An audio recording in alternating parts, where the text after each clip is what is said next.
Rank band आपकी university का जितना ज्यादा होगा उसके चांस हैं कि वो लिस्ट में नंबर 1, नंबर 2, नंबर 3 आ सकती है। कुछ क्राइटेरिया ऐसे हैं जिनके ऊपर इंस्टीट्यूट्स को रैंकिंग दी जाती है। NIRF के थ्रू जो रैंकिंग अभी जारी की गई है उसमें टॉप 10 यूनिवर्सिटीज ही आती हैं। इनका अलग अलग रेशो रहता है और उस रेशो के बेसिस पे फाइनल जो है मार्क्स इनको दिए जाते हैं। हेलो एवरीवन, क्या आप सभी को पता है 2025 की यूनिवर्सिटी रैंकिंग जारी कर दी गई है और ये रैंकिंग जारी की गई है NIRF यानी कि नेशनल इंस्टीट्यूशनल रैंकिंग फ्रेमवर्क के द्वारा। इसमें कौन कौन सी टॉप 10 यूनिवर्सिटीज हैं उनको आज हम आपके साथ डिस्कस करने वाले हैं। तो सबसे पहले जानते हैं कि जो नेशनल इंस्टीट्यूशनल रैंकिंग फ्रेमवर्क है इसके बारे में।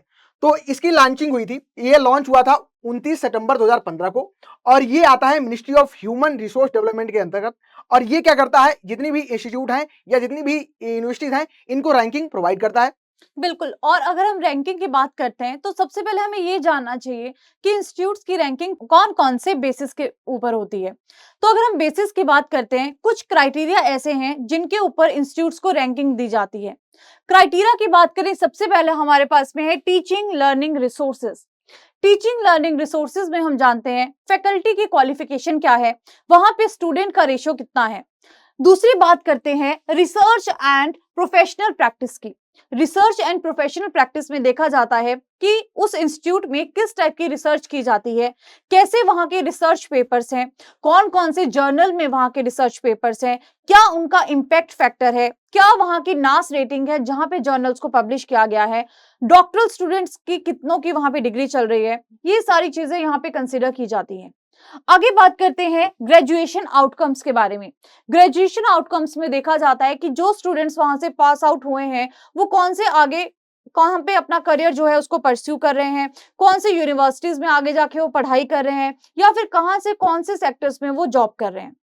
आगे बात करते हैं आउटरीच के बारे में। आउटरीच का मतलब है कि कहां-कहां के स्टूडेंट्स वहां पे प्रेजेंट हैं, कितने वहां पे लड़के हैं, कितने वहां पे लड़कियां हैं जो अपनी जो एजुकेशन है उसको वहां से कंप्लीट कर रहे हैं। आगे बात करते हैं, नेक्स्ट क्राइटेरिया हमारे पास है परसेप्शन।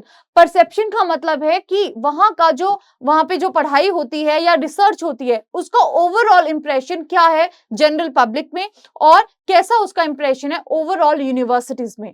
तो ये सारे जो क्राइटेरिया हैं इनका अलग अलग रेशो रहता है और उस रेशो के बेसिस पे फाइनल जो है मार्क्स इनको दिए जाते हैं और फिर रैंकिंग बनाई जाती है। बिल्कुल, जो रैंकिंग यहाँ पे आप यूनिवर्सिटी या इंस्टीट्यूट को प्रोवाइड होती है उसको हम रैंक बैंड बोलते हैं। रैंक बैंड आपकी यूनिवर्सिटी का जितना ज्यादा होगा उसके चांस हैं कि वो लिस्ट में नंबर 1, नंबर 2, नंबर 3 आ सकती है। तो जिसका सबसे ज्यादा रैंक बैंड होगा वही टॉप यहाँ पे यूनिवर्सिटी आपको देखने को मिलती है। तो बात कर लेते हैं यहाँ पे कौन कौन से ऐसी हमारी यूनिवर्सिटीज हैं जो कि आपको टॉप 10 की कैटेगरी में देखने को मिलती हैं। तो फर्स्ट के साथ स्टार्ट करते हैं मैम।